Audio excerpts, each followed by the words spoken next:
मंगलाचरण चिंता संतान हंतारो यत्पादामृजनेनव स्वीयानां निजाचार्यान् प्रणमामि मुहुर्मुहुः यदनुग्रहतो दन्तु सर्वदुःखातिको भवेत् तमहं सर्वदा वन्दे श्रीमद्वल्लभमन्धनम् अज्ञानातिमिरान्धस्य ज्ञानाञ्जनशलाकया चक्षुरुन्मीलितं येन तस्मै श्रीगुरवे नमः नमामि हृदये शेषे लीलाक्षीराब्धिसायनम् लक्ष्मीसहस्रलीलाभिसेव्यमानं कलानिधिम् चतुर्भिश्च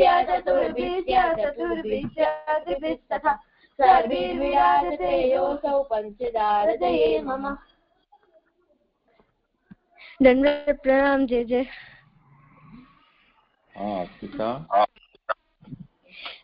प्रभुदास जी नो प्रसंग। एक बार महाप्रभुजी ठाकुरजी ની સેવા करता था तो ઠાકોરજી આજ્ઞા કરી કે મને દહીં ખપે તો મહાપ્રભુજીએ પ્રભુદાસજીને કીધું કે મને ઠાકોરજીને દહીં ખપે છે તો તું જા દહીં લઈ આવ। તો પ્રભુદાસજી એક ગ્વાલન પાસે ગયા દહીં લેવા તો એમને કીધું કે મને દહીં આપી દો। તો ગ્વાલને કીધું કે તું મને દહીંના બદલે શું દઈશ? તો પ્રભુદાસજીએ કીધું જે તું માંગીશ। તો એમને ગ્વાલને કીધું કે મને 1 રૂપિયો દઈ દે તું મને મુક્તિ છોડીને દઈ દઈશ। તો પ્રભુદાસજીએ કીધું કે તને મુક્તિ ખપે ને તો હું મુક્તિ દઈ દઈશ। તો પછી પ્રભુદાસજીએ એમને જે પરચીમાં લખી દીધો દહીંના બદલે મુક્તિ। તો પછી એ જલવતાએ એને એ પરચીને એની સાડીમાં લપટાવી અને રાખી દીધો અને પછી એના પડોશને આગળ ગઈ અને કીધું કે એક મહાપુરુષ આવ્યો તો અને મને પરછી દઈ ગયો, કીધું કે હું તને દહીંના બદલે મુક્તિ આપીશ। તો એની પડોશને કીધું કે કોઈ તને બુદ્ધુ બનાવીને હાલો ગયો છે, કોઈ તને મુક્તિ કેમ આપી શકે? તો એને કીધું કે ના, એ મહાપુરુષ લાગતો તો શાયદથી એની વાત સાચી થઈ જાય। તો એ દિવસે એની દેહ છૂટી ગઈ, ગ્વાલન દેહ છૂટી ગઈ। એને લેવા યમદૂત અને વિષ્ણુદૂત આવ્યા। તો વિષ્ણુદૂતે યમદૂતને કીધું કે એને આટલા સારા કર્મ થોડીને કર્યા છે। તો એને કીધું તો યમદૂતે કીધું કે એ મહાપ્રભુજીનો શિષ્ય હતો એટલે એને એમને મુક્તિ આપી છે। તો એ બે એને લઈ ગયા ગ્વાલનને। પછી ગ્વાલને કીધું કે અરે ઉભા તો રહ્યો, મારી પડોશનને તો કેવા દો કે મને સાચે મુક્તિ મળી ગઈ। તો એ પડોશનને કેવા ગયા। પછી એની પડોશનની બધી વાત કીધી અને પડોશને ગ્વાલનના ઘરે આવીને જોયું કે એને મુક્તિ મળી ગઈ છે અને એના સાડીમાં પરછી લપટી, એમાં પરછીમાં લખેલું હતું દહીંના બદલે મુક્તિ।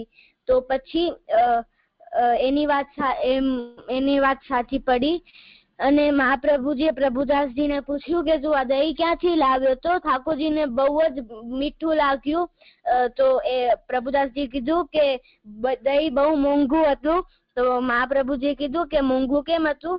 તો એમને કીધું દહીંના બદલે હું મુક્તિ આપી આવ્યો। તો મહાપ્રભુજીએ કીધું કે તું મુક્તિ કેમ આપી આવ્યો? ભક્તિ ન દઈ શકતો હતો? તો એમને કીધું એને મુક્તિ માંગી તો હું મુક્તિ દીધી, અગર ભક્તિ માંગત તો હું ભક્તિ દેત।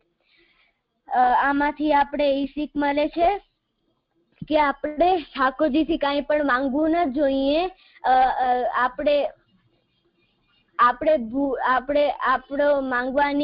આપણે માંગી ન શકીએ। ઠાકોરજી આપે એ આપણે આરોગવું જોઈએ, લઈ લેવું જોઈએ। અને આમાંથી શબ્દ છે આચાર્યજી એટલે જે શાસ્ત્રને વાંચે, પોતાના જીવનમાં લે અને પોતાના શિષ્યોને શીખાડે। જે થઈ ગયું। બહુ સરસ। આમાં કોઈ શબ્દ પ્રશ્ન?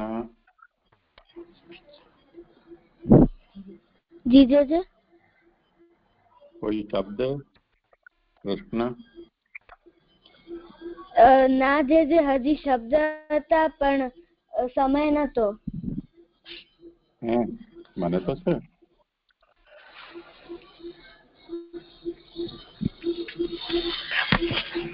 પ્રણામ દીદી. હા ઋષિ, પેલા મુક્તિ એટલે શું એ બતાવો.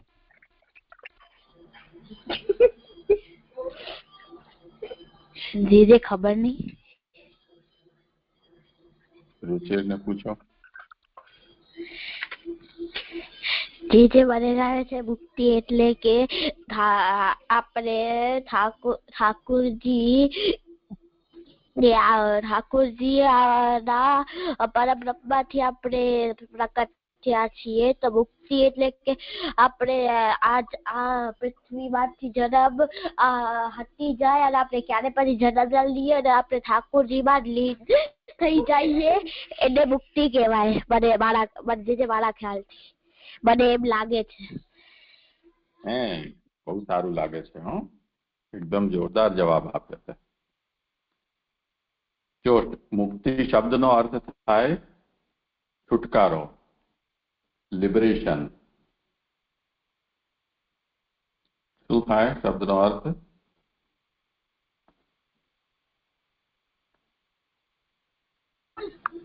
એમિનેશન. એમિનેશન નહીં, લિબરેશન. અંગ્રેજીમાં લિબરેશન, ગુજરાતીમાં છૂટવું. મુક્તિ એટલે છૂટવું. જેમ તમારી સ્કૂલમાં 1-1:30 વાગે તમારો બેલ વાગે, તમે બધા પોતાનો લબાચા લઈને દોડો, ભાગો, ચલો પૂરું થયું. તો તમે અત્યાર સુધી બંધાયેલા હતા સ્કૂલમાં, હવે મુક્ત થયા એટલે તમારો છુટકારો થયો. તો મુક્તિનો અર્થ થાય છુટકારો, છૂટવું. પણ શેનાથી છૂટવું? તો જન્મ મરણથી છૂટવું, એનું નામ મુક્તિ. એનો મતલબ શું કે ફરીથી જન્મ ન થાય. તો મુક્તિ એટલે છૂટવું, જન્મ મરણથી છૂટવું, ફરીથી જન્મ ન થવો.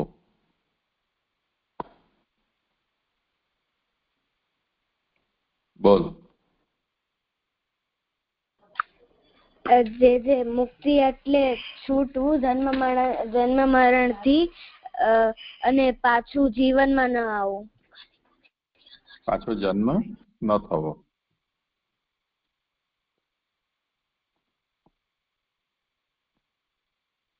બોલો.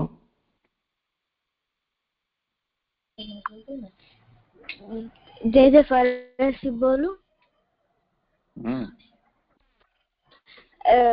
મુક્તિ એટલે છૂટવું, જીવનથી છૂટવું અને પાછું જન્મ ન થવું. જીવનથી છૂટવું એમ તો જીવનથી છૂટવાનો મતલબ તો મરવું. જે જીવન મરણથી છૂટવું. ફરીથી જન્મ ન થવો.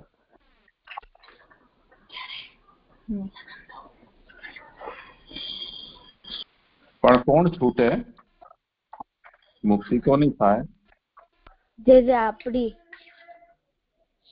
એટલે જીવની, આત્માની. હા,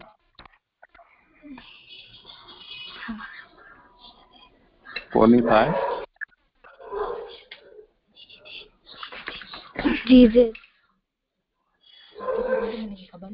જે શું કીધું મને ખબર ન પડી. મુક્તિ કોની થાય?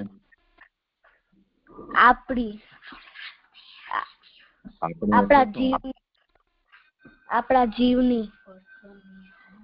આત્માની મુક્તિ થાય. કોની થાય? આત્મા.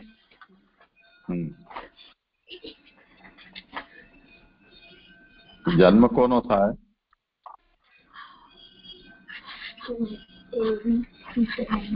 આત્માનો. મૃત્યુ? આત્માની. આત્મા મરે એમ? આપણા શરીરની.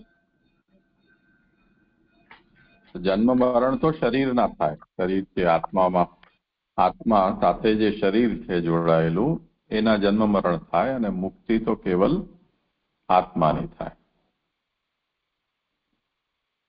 સમજાયું ને? રુચિર, તું બોલતો બેટા. મુક્તિ એટલે શું? મુક્તિ એટલે કે આપણે જીવન મરણથી આપણે છૂટવું. આપણે જીવન મરણથી છૂટીએ ઠાકોરજીમાં લીન થઈ જાય એને મુક્તિ કહેવાય. નહીં, મેં કહ્યું એટલું જ કરતું, વધારે નહીં બોલ. મેં જે કહ્યું ને એ જ બોલો. જીવન મરણથી છૂટવું. મુક્તિ શબ્દનો અર્થ શું થાય?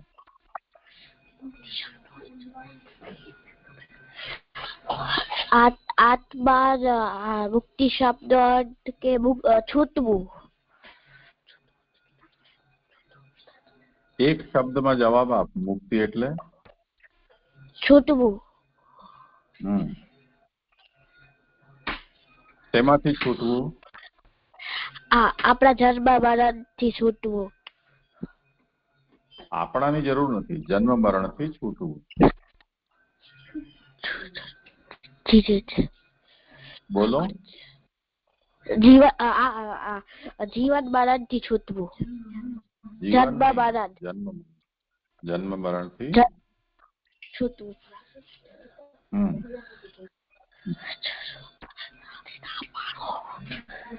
મુક્તિ કોની થાય?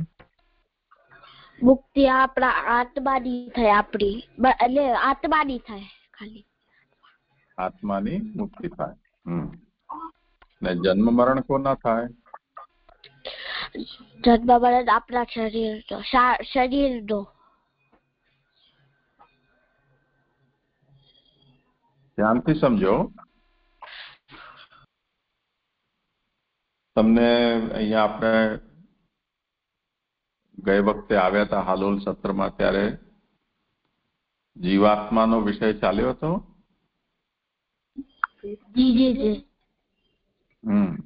તો મને બતાવો કે જીવાત્મા અને શરીર એનું કેવું સ્ટ્રક્ચર હોય છે એ સમજાવો.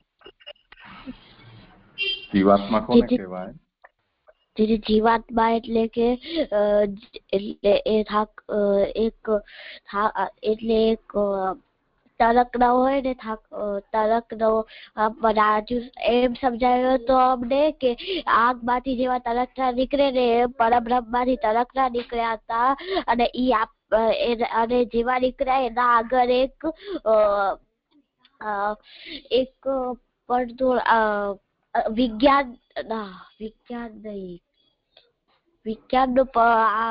વિજ્ઞાનનો પડદો લાગી ગયો ઠાકોરજી આપણા વચમાં.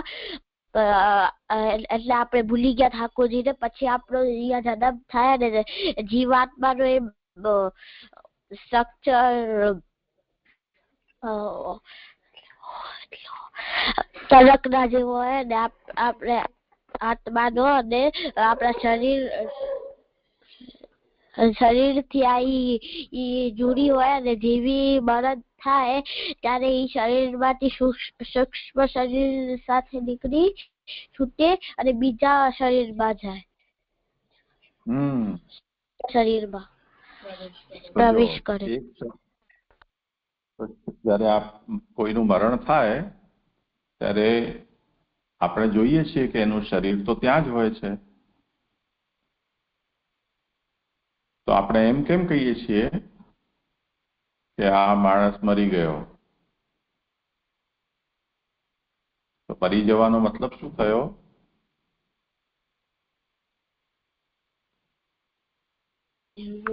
કે યાથી મરી જાવ એટલે કે આપણે જીવીએ નહીં, મરી જઈએ એટલે હોઈએ જ નહીં. એટલે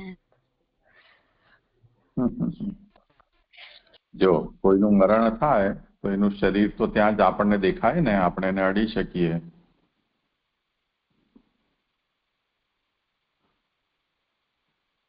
તો કોઈને આપણે એમ કેમ કહી શકીએ કે આ મરી ગયો છે? સૂતો માણસ પણ એવો જ દેખાય ને.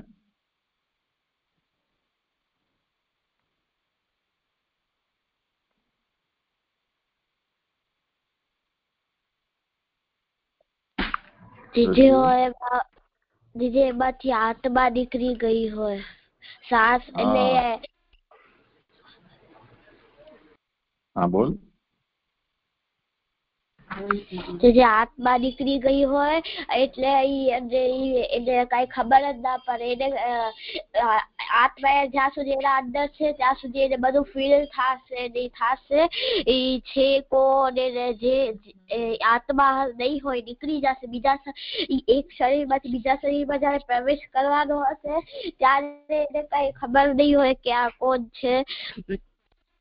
અને ત્યારે બી જે મરી ગયો હશે, જેના શરીરમાંથી આત્મા નીકળી છે, તેને કોઈ શ્વાસ નહીં થાય, કોઈ ફીલ જ નહીં થાય, કઈ એટલે કઈ જીવવા કઈ નચે નહીં થાય, મહેસૂસ નહીં થાય.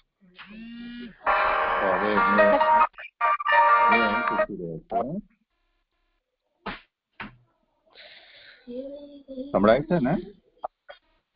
ધીરે છે. હું એમ પૂછું છું કે કોઈનું મૃત્યુ થયું તો મૃત્યુ થયું એનો મતલબ શું થાય કે શરીરમાંથી આત્માનું બહાર ચાલ્યા જવું. તો આત્મા ચાલી જાય તો શરીરને આપણે એમ કહીએ કે આ જીવતું નથી, આ મરી ગયું છે, મરેલું છે. જે શરીર આપણને દેખાય છે એ શરીર સ્થૂળ શરીર કહેવાય. શું કહેવાય? સ્થૂળ શરીર. હવે આત્મા શરીરમાંથી જયારે જાય તો એકલી જાય કે એના ભેગું બીજું કોઈ જાય?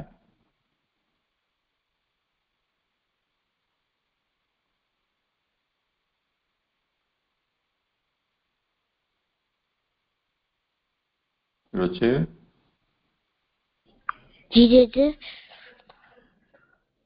સંભળાયું તને? શરીરમાંથી આત્મા જયારે જાય ત્યારે આત્મા એકલી જાય કે એના સાથે પણ બીજું કઈ જાય? આત્મા સાથે સૂક્ષ્મ શરીર જાય છે. તો આત્મા અને સૂક્ષ્મ શરીર એ ભેગા જ હોય છે. જે સ્થૂળ શરીર છે જેને આપણે જોઈ શકીએ, અડી શકીએ, એનું મૃત્યુ થઈ જાય છે. એટલે મૃત્યુ થાય ત્યારે સ્થૂળ શરીર રહી જાય અને બાકીનું ચાલ્યું જાય. એટલે આત્મા અને સૂક્ષ્મ શરીર એને છોડીને ચાલ્યું જાય. હવે જ્યારે જન્મ થાય ત્યારે શું થાય?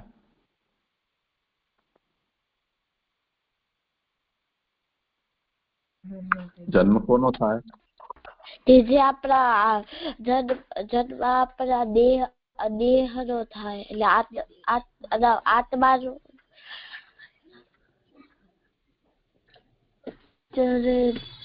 જન્મ આપણી શરીર કયો શરીર હોય સૂક્ષ્મ શરીર નો થાય. દાદા શરીર નો થાય. સૂક્ષ્મ શરીર નો થાય. જો હું તને ઉદાહરણ આપું એનાથી જો સમજાઈ જશે. આપણે બજારમાંથી કોઈ રમકડું લાવીએ, ચાવી વાળું નહીં, ઇલેક્ટ્રિક, પછી રમકડાના પાછળ બજારમાંથી સેલ લઈને નાખીએ. સેલ નાખો અને સ્વિચ ચાલુ કરો તો રમકડું ચાલે, કામ કરે. એવી રીતે જ્યારે કોઈનો જન્મ થાય ત્યારે શરીર તો તૈયાર હોય. એ શરીરની અંદર આત્મા અને સૂક્ષ્મ શરીર એ પ્રવેશ કરે. એ પ્રવેશ કરે એટલે પછી આપણને જ્યારે જન્મ થાય ત્યારે આપણને એમ લાગે કે આ શરીરનો જન્મ થયો.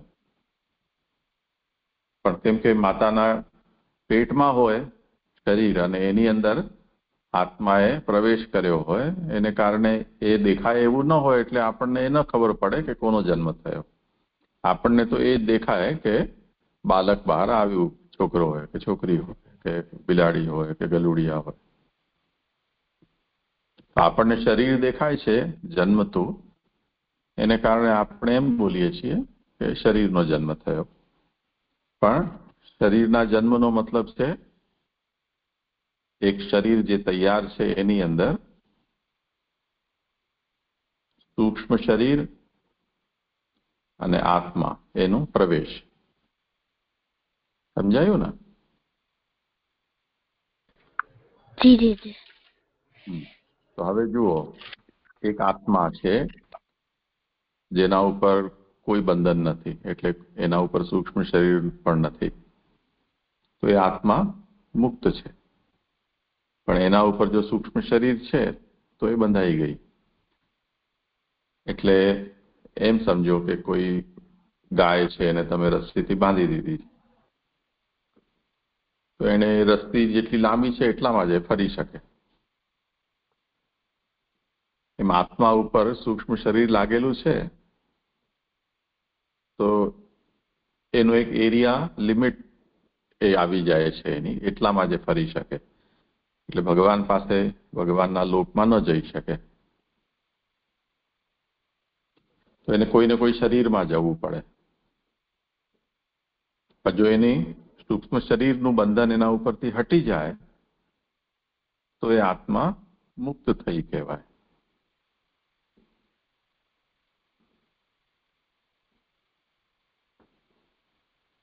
તમે જેમ એક્ઝામ્પલ આપો છો,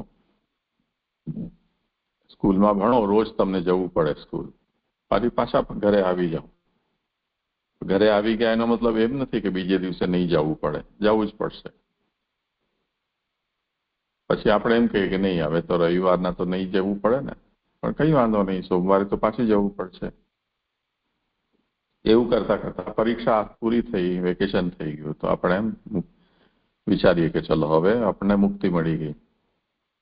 પણ એ મુક્તિ ફરીથી મહિના, 1.5 મહિના, 20 દિવસની, ફરી પાછી સ્કૂલ ચાલુ થઈ જશે તો બંધન આવી જશે. એવું કરતા કરતા આપણું ભણવાનું પૂરું થઈ ગયું. એટલે 12મું સુધી આપણી સ્કૂલ હતી એ પૂરી થઈ ગઈ. પછી 13, 14, 15મા ધોરણ સુધી આપણે કોલેજમાં ભણી લીધા. પછી 16 અને 17મા ધોરણમાં આપણે પોસ્ટ ગ્રેજ્યુએટ થઈ ગયા, સ્નાતક થઈ ગયા. તો એ 17મા ધોરણ સુધી આપણે ભણીને અને હવે પછી તમને પાછું જવાની જરૂર નથી. તો આ મુક્તિ થઈ. હવે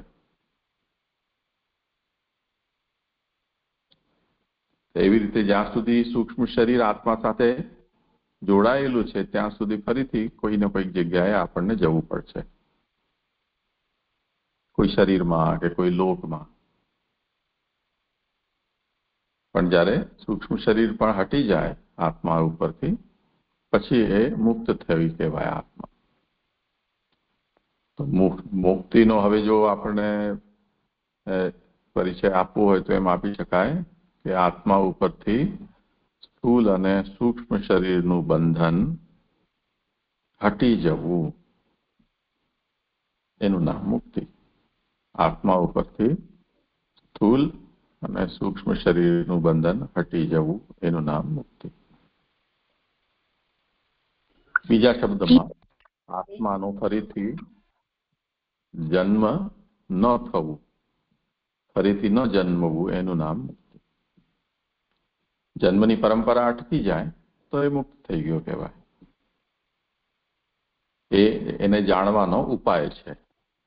જેમ કોઈ વ્યક્તિને આપણે રોજ સ્કૂલે જતા જોઈએ ને પછીથી એને સ્કૂલ જતા ન જોઈએ કોઈ, અને એમને પૂછે કે અચ્છા, મહિનો દિવસથી જોઉં છું તમે સ્કૂલે નથી જતા, તો આપણે શું કહીશું કે અમારું ભણવાનું પૂરું થઈ ગયું, એટલે મુક્ત થઈ ગયા ભણવાથી અમે, એટલે સ્કૂલે હવે જવાની જરૂર નથી. એમ જે આત્માને ફરીથી જન્મવું ન પડે તો એ મુક્ત થઈ ગઈ કહેવાય. સમજાયું? જી જી જી જી એમ સમજાયું કે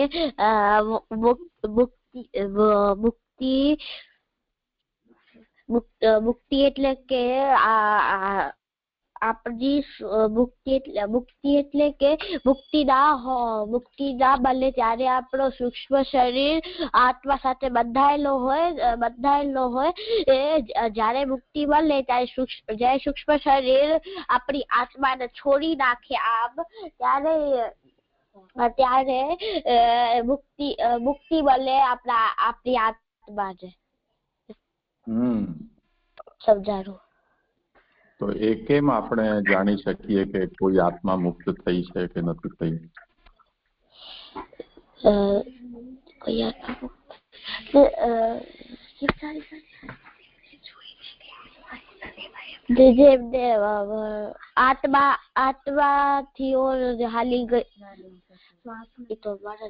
આત્માથી સૂક્ષ્મ શરીર હટી જાય અને છૂટી જાય તો થાય આ મુક્તિ મળે. આપણને ન તો આત્મા દેખાય ન સૂક્ષ્મ શરીર દેખાય તો ખબર કેમ પડે? ખબર નહીં.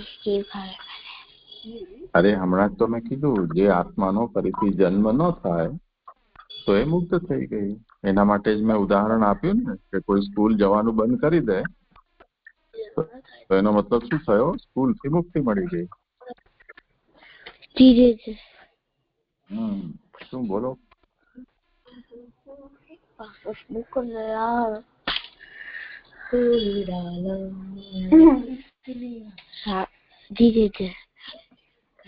નહીં, જી સિવાય બાકી જે બોલવાનું હોય તે બોલ.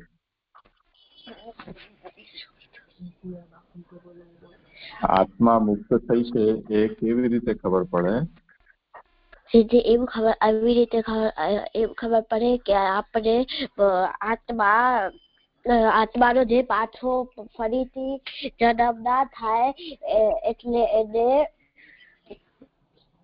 આત્માનો ફરીથી જન્મ ના થાય એને મુક્તિ મળી જાય. જે આત્મા છે તો મુક્ત થઈ કહેવાય. મુક્ત થઈ કહેવાય. તો હવે જે પ્રભુદાસ છે દહીંના બદલે મુક્તિ આપી, એમાં જે મુક્તિ શબ્દ છે એનો અર્થ આ થયો કે જે ગોવાલણે દહીં આપ્યું એનું મૃત્યુ થયું પછી હવે એનો પાછો જન્મ નહીં થાય એટલે ગોવાલણ મુક્ત થઈ, એટલે ગોવાલણની આત્મા મુક્ત થઈ, શરીરના બંધનથી છૂટી ગઈ. તો એનું ફરીથી જન્મ કે મરણ હવે નહીં થાય. હવે પ્રશ્ન એટલો રહ્યો કે જેમ જે આત્માની મુક્તિ નથી થઈ એ આત્મા કોઈને કોઈ શરીરમાં હોય.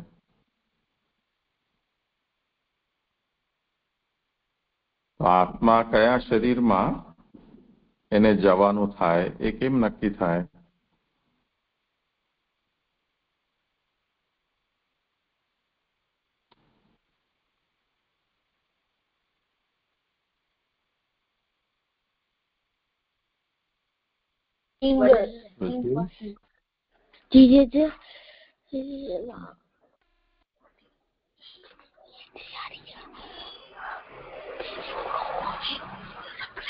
જે આત્મા મુક્ત નથી થઈ એને કોઈને કોઈ શરીરમાં જવું પડે છે. તો આત્માને કયા શરીરમાં જવું પડે કે જશે એવું કેવી રીતે નક્કી થાય? આત્મા સાથે તો એક સૂક્ષ્મ શરીર હોય અને જન્મ લે ત્યારે એના સાથે સૂક્ષ્મ શરીર હોય, પછી જયારે મોટો થાય ત્યારે એનો સ્થૂળ શરીર થાય, ત્યાં સુધી એનું સૂક્ષ્મ શરીર જ રહે. એ સૂક્ષ્મ શરીર સાથે જન્મ લે છે. હું એમ નથી પૂછતો, હું એમ પૂછું છું કે કયા શરીરમાં એ જન્મ લેશે એ કેવી રીતે નક્કી?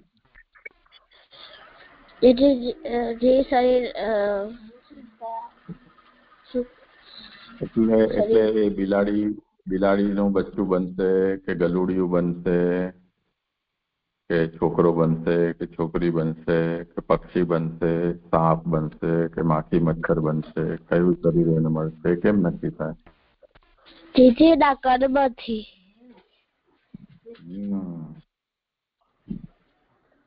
તો હવે એનો શું અર્થ નીકળશે? એ કર્મ આત્મા કરે છે?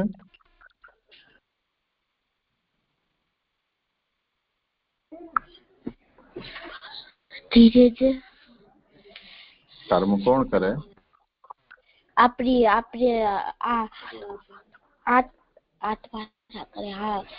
જે શરીરમાં જન્મ લીધો હોય ઈ શરીર કર્મ કરે. હા, તો શરીર છે એ આ કર્મ કરવાનું સાધન છે. સમજાયું ને? આત્માનું સાધન શરીર છે. આત્મા જે કંઈ પણ કર્મ કરાવે એ શરીર દ્વારા કરાવે. શરીરમાં હાથ, પગ, આંખ, નાક, બુદ્ધિ બધું છે ને. આત્મામાં તો એવું બધું કંઈ નથી. તો આત્મા આપણા શરીરથી કર્મ કરાવે. એ કર્મ કરાવે એના ફળ એને મળે. જે કર્મ ના ફળ જીવતા વખતે ભોગવી લે તો એ ફળ ખર્ચાઈ જાય એટલે પૂરા થઈ જાય. તો એ હવે ભોગવવા ન પડે એને બીજા જન્મમાં.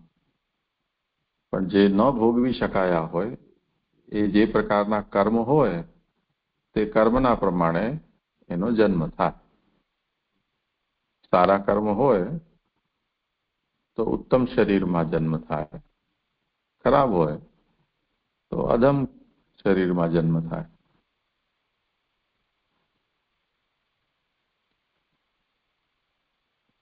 બરોબર ને?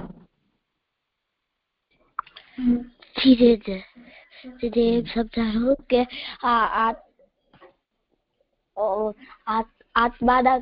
આત્મા આપણી સ્થૂળ શરીરને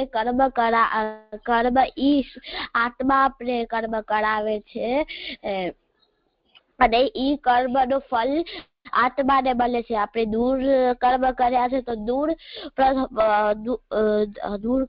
કર્મ કર્યા છે તો આપણી આત્માને કોઈ ગંદો શરીર મળશે અને આપણે સારા કર્મ કર્યા છે તો આપણે કોઈ સારો શરીર મળશે. મને એમ સમજાવું. સારા ખરાબ શરીરમાં કયું સારું કહેવાય, કયું ખરાબ કહેવાય? જે આપણો ઇન્સાનનો જે છે ઈ સારો કહેવાય અને જે ખરાબ નથી ખબર સારો ઈ ખબર છે. પૃથ્વીને પૂછો, બતાવશે ખરાબ શરીર કયું કહેવાય.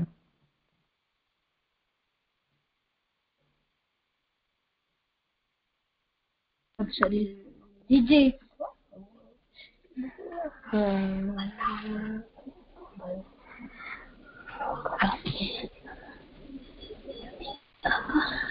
નથી ખબર. નથી ખબર? ના પણ હું તમને પૂછું સારા ખરાબ નો તમે જવાબ આપજો. તમને કેવું લાગે છે? જેમ વંદો હોય કોકરોચ, એ શરીર કેવું લાગે આપણને? સારું લાગે? ના. દીપક ના આંધી ચીચી હે? આંધી ચીચી ના દીદી જરાય નહીં. જરાય ને ગમે? હા. પછી ભૂંડ? દીદી કઈ ખબર ના પડી. શું? સુવર, ભૂંડ હોય ને સુવર, એ કેવું લાગે તમને? ગમે? ના દીદી. ગમે. કાગડો? દીદી ના. કાગડો ગમે? ગમે તને? કેમ કે યાદ હતી.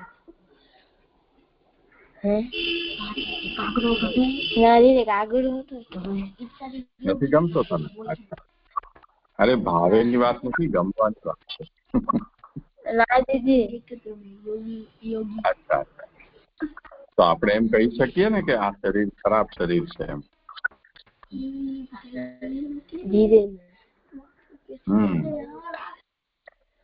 તો જેમને બહુ ખરાબ કામ કર્યા હોય ને એમને આવા ખરાબ શરીર મળે, જેમને સારા કર્મ કર્યા હોય એમને મનુષ્ય શરીર મળે, ઉત્તમ શરીર મળે.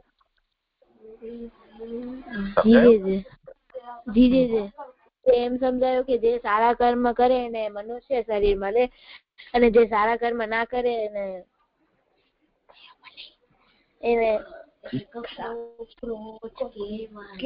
કીડા કે ઇન્સેક્ટ કેવા શરીર મળે. ખરાબ શરીર મળે. શાબાશ શાબાશ. ભલે ભલે. ચલો આજે આપણે બહુ જ જ્ઞાન પ્રાપ્ત કરી લીધું. ચલો બચ્ચા.